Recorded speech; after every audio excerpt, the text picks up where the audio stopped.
really appreciate everybody making the time to come here. We have people from all over the state that are really interested in answering the questions about health equity and what are the other variables that actually get in the way of our health in our communities and nationally.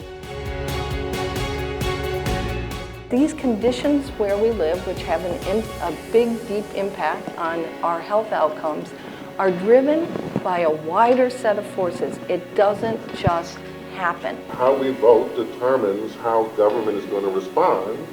That shows up in policy.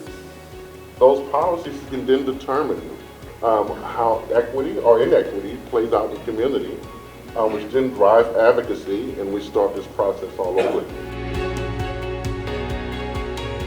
We've had a lot of people that have come in 2018 and testified about the positive impact that Medicaid expansion had on their life, how they were able to get the care that they needed and go back to work.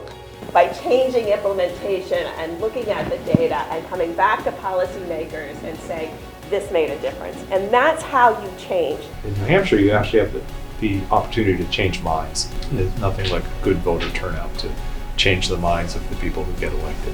Having workers have the ability to live in the community that they serve, I don't think that's too much to ask for. You can't tell a kindergartner to just put kindergarten and 5-year-old development on hold and we'll pick it up again when you're 6 or 7. It doesn't work that way.